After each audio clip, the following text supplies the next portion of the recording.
천사의 아침 방문을 찾아오신 여러분을 환영합니다. 오늘도 아침 예배 말씀으로 믿음과 위로의 시간을 갖게 되길 바랍니다. 오늘도 아침 예배에 찾아오신 모든 성도님들을 진심으로 환영합니다. 오늘도 우리에게 쉼을 주기 원하시는 하나님께 모든 것을 맡기는 신앙으로 들어가게 되기를 간절히 바랍니다. 이제 함께 기도하겠습니다.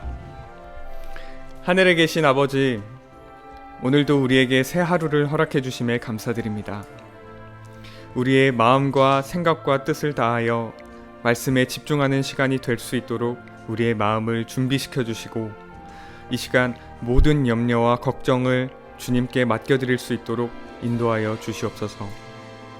오늘도 권면해 주시는 목사님의 건강과 선교 사업에 함께하여 주시고, 말씀을 전하실 때 성령께서 모든 것을 주관하여 주시옵소서. 예수님의 이름으로 기도드립니다. 아멘. 자, 오늘도 하나님의 말씀으로 능력을 받고 하나님의 은혜 안에 깊이 들어가게 되길 바랍니다. 오늘 제목은 쉼 없는 자들을 위한 쉼입니다. 쉼 없는 자들에게 하나님께서 쉼을 주시겠다고 약속하시는 것입니다. 많은 사람들이 이 하나님의 약속을 놓치고 있는 것입니다. 오늘 우리가 쉼 없는 자에게 주시는 이 쉼, 이 약속이 우리에게 어떻게 이루어지고 성취되는지 살펴보도록 하겠습니다. 본문 읽겠습니다. 이사야 30편 15절입니다. 주 여호와 이스라엘의 거룩하신 자가 말씀하시되 너희가 돌이켜 안연히 처하여. 자, 너희가 돌이켜야 하는 것입니다. 어디서부터 돌이켜야 되나요? 세상을 의지하고 나를 의지하는 데서 돌아서야 된다는 것입니다. 너희가 돌이켜 안연히 처하여야. 안연히 처하여야 한다는 말이 무슨 뜻인가요? 이것은 안식한다는 것입니다. 쉼, 하나님 안에서 쉰다는 것이죠. 하나님을 믿으니까 쉰다는 것입니다. 안연히 처하여 구원을 얻을 것이요 잠잠하고 신뢰하여야 힘을 얻을 것이거늘. 자, 여기 구원 얻는 방법과 힘을 얻는 방법을 지금 말하고 있습니다. 그래서 영혼의 쉼을 가져야 구원을 받는다고 했죠. 자, 이것을 어떻게 받을 수 있을까요? 영혼의 쉼 어떻게 받을 수 있을까요? 오늘 우리가 그것을 살펴보는 것입니다. 또 잠잠하고 신뢰해야만 하나님의 능력을, 힘을 받을 수 있다고 했습니다.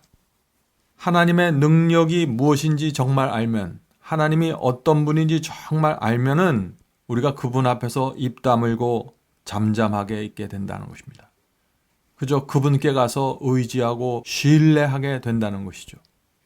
예수께서는 쉼이 없는 자와 불평하는 자와 압제당하여 슬퍼하는 자들을 초청하신다. 지금 예수께서 여기에 세 종류의 무리를 초청하십니다. 첫째는 쉼이 없는 자들입니다. 둘째는 불평하는 자들입니다. 하나님을 따라가면서 쉼이 없는 자들, 하나님을 따라가면서 불평하는 자들, 세 번째 하나님을 따라가면서 압제당하여 슬퍼하는 자들. 자, 압제당하여 슬퍼하는 자들이 어떤 사람들입니까? 돈에 눌려서 슬픈 생애를 사는 자들이죠. 이 세상에 뭔가 눌려있는 자들입니다. 생활의 염려에 눌려있는 자들이죠. 이런 자들을 하나님께서 다 초청하신다는 것입니다. 초청하는 이유는 쉼을 주기 위해서 초청하시는 것입니다. 계속해서 읽겠습니다. 예수께서는 그대를 사랑하며 그대의 사랑도 원하신다. 예수님은 우리와 인격적인 관계를 맺기 원하죠. 예수님은 우리를 사랑하는 데서 끝나는 거 아니라, 사랑만 주고서 끝나는 것이 아니라 우리와 관계를 맺고 우리의 사랑도 원하신다는 것입니다. 그분께서는 자신의 귀한 생명을 주심으로 그대가 멸망당하지 않게 하셨기에 그대가 필요로 할 때마다 현실적인 도움을 주신다는 사실을 기억하기 바란다. 자, 하나님께서 우리가 필요할 때마다 우리 현실에서 필요한 도움을 주시겠다고 지금 약속하는 것입니다. 이 말씀은 약속이죠? 이 약속이 어떻게 우리에게 성취될 수 있을까? 오늘 우리가 그것을 배우는 것입니다. 오직 예수님만 바라보며 그분께 모든 곤란한 일과 어려움을 이야기하라. 그대에게 도움과 힘을 주시며 축복하시기를 그분께 구하라. 그리고 그분께서 그대의 기도를 듣고 계신다는 점을 믿으라. 성도 여러분, 얼마나 감사합니까? 하늘의 하나님, 우주의 왕이 우리가 얘기할 때마다 들어주신다는 것입니다. 이것이 우리가 받을 수 있는 첫 번째 도움입니다. 첫 번째 도움이 뭐예요? 하나님께 받을 수 있는 첫 번째 도움? 우리가 얘기할 때마다 필요할 때마다 주 앞에 나가서 기도하면 반드시 들어주신다는 것입니다. 이것은 약속입니다. 이 약속을 믿고 기도해야 됩니다. 아래 내려가서 이런 문장이 있습니다. 비록 죄 있고 오염되었을지라도, 우리가 죄를 범하고 우리 마음이 오염되어 있을지라도 그들이 자신을 있는 그대로 예수께 바친다면, 자, 있는 그대로 예수께 바친다는 게 어떤 경험인가요? 우리의 마음을 그대로 숨기지 않고 그대로 온 마음을 진심으로 바친다는 것입니다.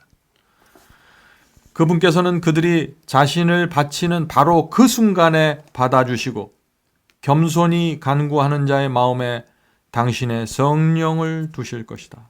자, 여기에 또 놀라운 약속이 있습니다.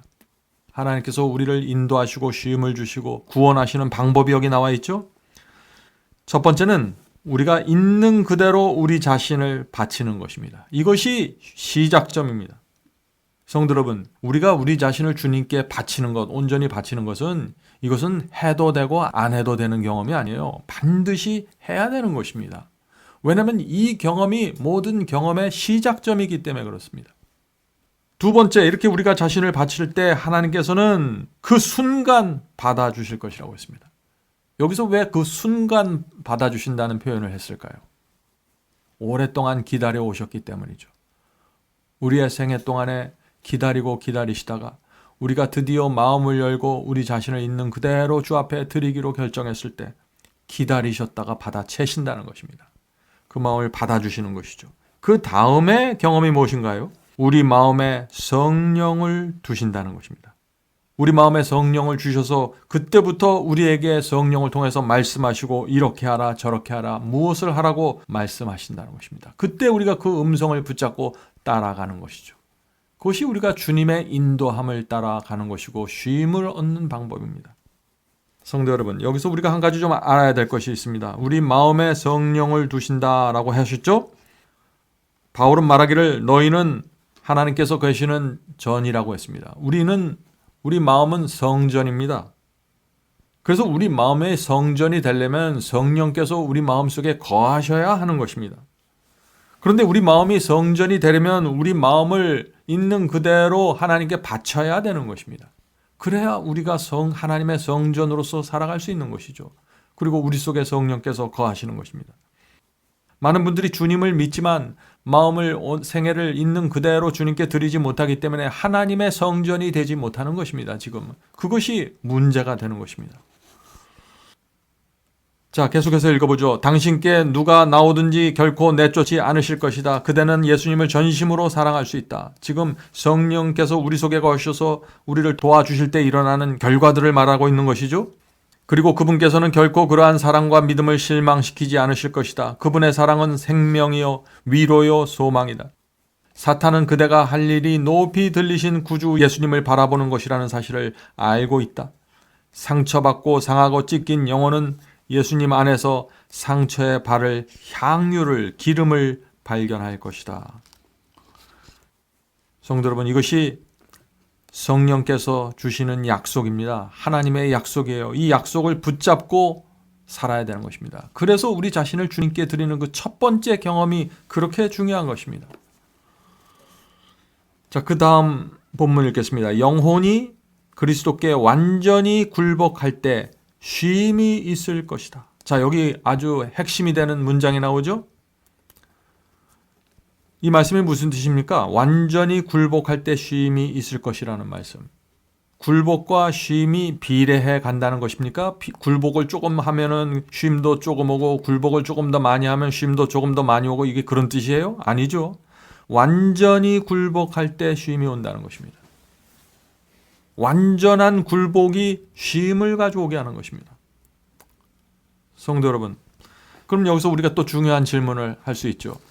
어떤 사람들이 도대체 하나님께 나가서 완전히 굴복하게 될까 하는 질문입니다. 그것은 누가 하나님께 나가 완전하게 굴복할 것인가? 굴복이라는 말이 뭐예요? 그건 서렌더입니다. 그것은 항복한다는 뜻이에요. 어떤 사람들이 항복하나요?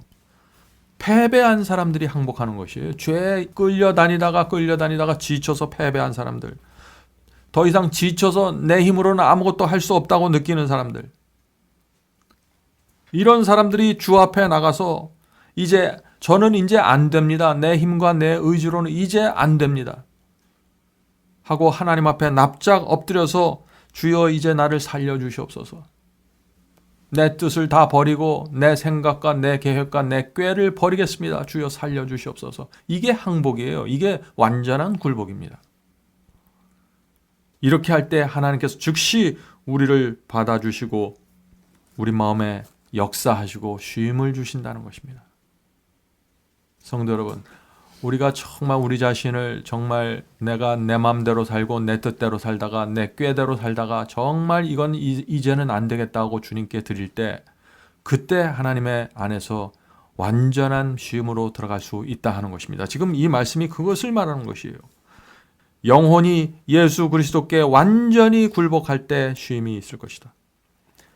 이는 그리할 때 영혼에게 다함이 없는 평화가 흘러 들어갈 것이기 때문이다. 이제 이 말씀의 의미를 여러분들이 이해하시겠죠? 우리가 온전히 주 앞에 나가서 항복을 선언하고 굴복할 때 우리의 영혼 속에 정말 다함이 없는 하늘의 평안이 흘러 들어오게 된다는 것입니다.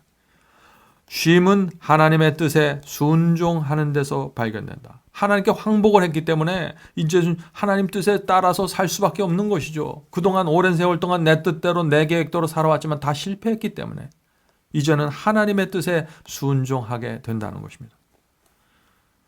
계속해서 읽어보죠. 구주의 온유하고 겸손한 발걸음을 따르는 제자들은 세상이 줄 수 없고 빼앗을 수도 없는 쉼을 발견한다. 이사야 26편 3절입니다. 주께서 심지가 견고한 자를 평강의 평강으로 지키시리니 이는 그가 주를 의뢰함이니이다. 성도 여러분, 심지가 견고한 자가 어떤 사람입니까? 날 때부터 의지가 강한 사람일까요? 그것이 아니라 쉼이 없이 오랫동안 살아와서 지쳐서 이제는 이렇게는 더 이상 살 수 없습니다. 주님, 제가 주님께 나가길 원합니다. 하고 있는 그대로 지쳐있는 그대로 주 앞에 나가서 굴복할 때 그때 우리의 마음이 하나님 안에서 심지가 견고하게 된다는 것입니다. 왜 심지가 견고하게 돼요? 이제 더 이상 다른 것은 볼 필요가 없는 거예요. 방법은 여기밖에 없는 것입니다. 그래서 그 안에서 온전하게 견고한 그 심지를 갖게 된다. 그런 사람들에게 평강이 이루어진다는 것이죠. 마지막 문장 읽겠습니다. 거짓된 생애의 노예 상태에서 벗어나 만족과 화평과 행복을 소유하게 된다. 성도 여러분, 우리가 많은 그리스도인들이 교회에 다니고 주님을 믿는다고 하지만 거짓된 생애를 살 수 있다는 것입니다. 노예 상태로 살아간다는 것이죠. 그런 사람들이 그런 상태에서 벗어나 만족과 화평과 행복을 들어가는 길이 주 앞에 나가서 완전하게 굴복하는 것입니다. 성도 여러분, 오늘도 우리 모두 하나님의 쉼으로 들어가게 되길 바랍니다. 하나님께 우리 자신을 온전히 드리고 맡기십시오. 이 우주에 하나님만큼 강력한 분이 어디 있습니까? 우리가 하나님이 옆에 있는데 왜 우리의 뜻과 우리의 계획과 우리의 생각으로 이 세상을 살아야 할까요? 오늘 아침에 여러분들이 잘 생각해 보시기 바랍니다.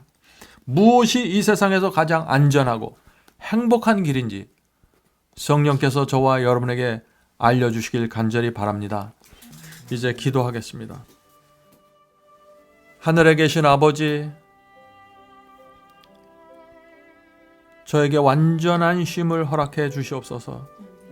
이 어려운 세상과 정말 슬픔과 고생이 많은 이 세상입니다. 이런 세상 속에서 저희가 주 안에 들어가 온전한 쉼을 얻길 원합니다. 주여, 그러기 위해서 저희가 이제 저희의 마음과 생애를 주님께 있는 그대로 드리기 원합니다. 받아주시옵소서. 더 이상 이 세상에 속한 생각으로 살길 원하지 않습니다. 실패를 해볼 만큼 해보았습니다. 이제 지쳤습니다, 주님. 이제 저희가 갈 곳은 주님밖에 없사오니 손들고 주 앞에 나가오니 받아주시고 저의 영혼 속에 거하여 주옵소서. 하늘에 계신 아버지, 오랫동안 주님을 믿어왔지만은 정말 하나님 안에 계신 그 하늘의 평안을 맛보지 못한 채 살고 있는 영혼들이 많습니다. 오늘 이 시간에 주께서 성령으로 역사해 주셔서 그 모든 영혼들을 주께로 이끌어 주시고 하나님 앞에 굴복할 수 있도록 도와주시옵소서. 그것이 유일한 길이라는 사실을 깨달아 알 수 있도록 도와주시옵소서. 예수님의 이름으로 간절히 기도드립니다. 아멘.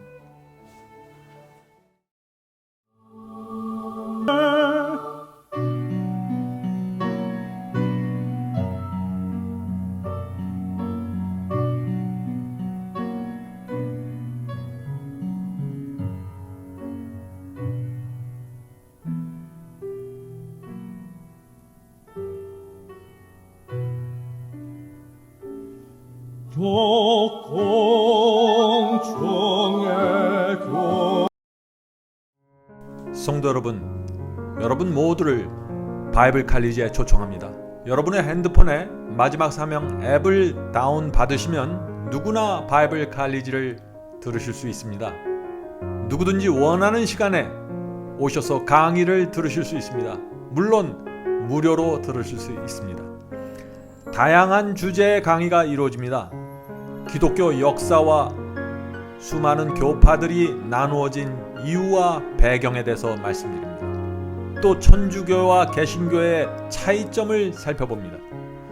로마서, 갈라디아서, 예정론, 7년 환란과 이스라엘 제3성전, 성령을 받는 방법, 참된 방언이란 무엇인가, 참된 거듭남과 중생의 경험, 이런 주제들로 기독교인들이 꼭 알아야 할 문제들을 다루게 됩니다.